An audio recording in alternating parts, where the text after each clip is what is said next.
Hi everyone. हम भारतीय इतिहास का अध्ययन करते हुए प्राचीन इतिहास में आज मौर्य साम्राज्य तक पहुँचे हैं।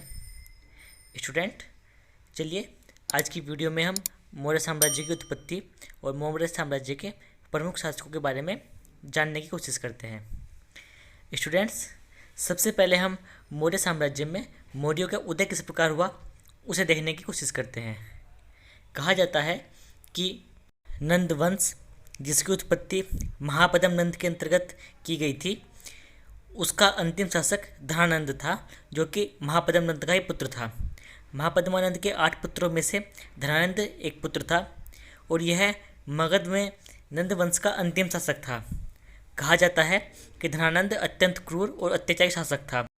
उसने अनेकों प्रकार के अमानवीय कर प्रजा पर लगा रखे थे।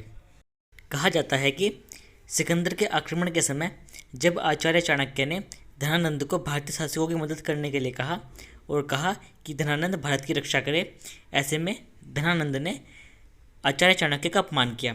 तब चाणक्य ने प्रतिज्ञा की कि वह नंद वंश का विनाश कर किसी ऐसे व्यक्ति को मगध की गद्दी पर बिठाएंगे जो भारत का हित करे। फिर नंद शासकों में से अंतिम शासक धनानंद को 321 ईसा पूर्व में हराकर चंद्रगुप्त एक बुद्धिमान और राजनीतिक रूप से चतुर ब्राह्मण की मदद से मगध के सिंहासन पर बैठा। स्टूडेंट्स, आचार्य चाणक्य ही बाद में चंद्रगुप्त मौर्य के प्रधानमंत्री भी बने और वही उसके गुरु भी थे। यह हमने जाना कि मौर्यों का उदय किस प्रकार हुआ।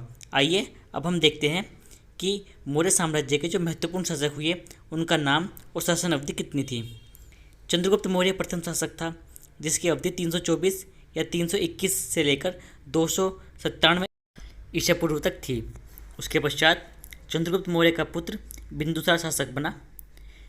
बिंदुसार की शासन अवधि 297 ईसा पूर्व से 272 ईसा पूर्व तक थी। बताया जाता है कि चंद्रगुप्त मौर्य ने अपने पुत्र के पक्ष में सत्ता का त्याग कर दिया था और वह जीवित होते हुए भी बिंदुसार को सिंहासन पर बिठाकर श्रवणबेलगोला में चले गए थे। बिंदुसार के पश्चात बिंदुसार का पुत्र अशोक शासक बना, जो 268 ईसा पूर्व से 232 ईसा पूर्व तक शासक रहा। आइए अब हम चंद्रगुप्त मौर्य की वंश परंपरा को जानने की कोशिश करते हैं।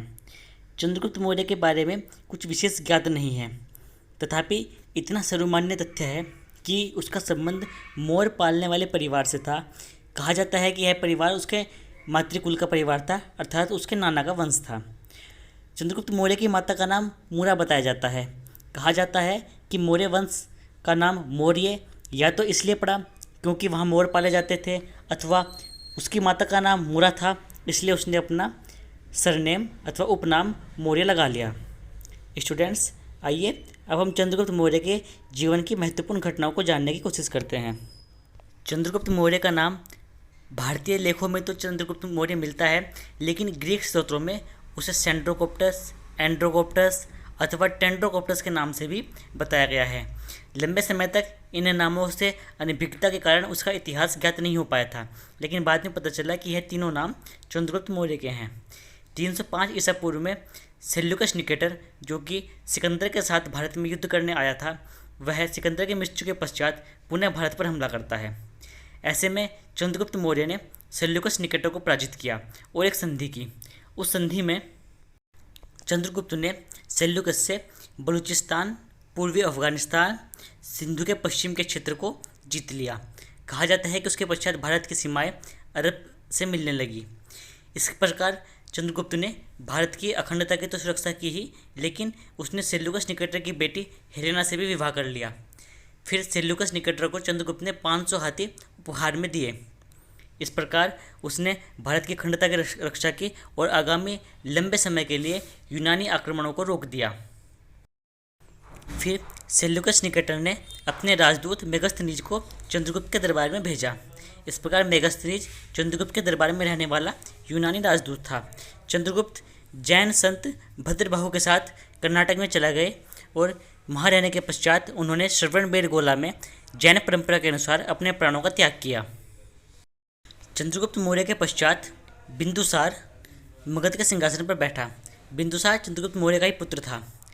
बिंदुसार ने अपने पुत्र अशोक को उज्जैन का राज्यपाल नियुक्त किया था।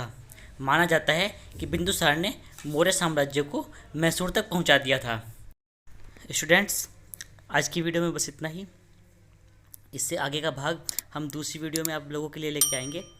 वीडियो अच्छी लगी हो तो प्लीज़ लाइक, शेयर और सब्सक्राइब कीजिए। Thank you.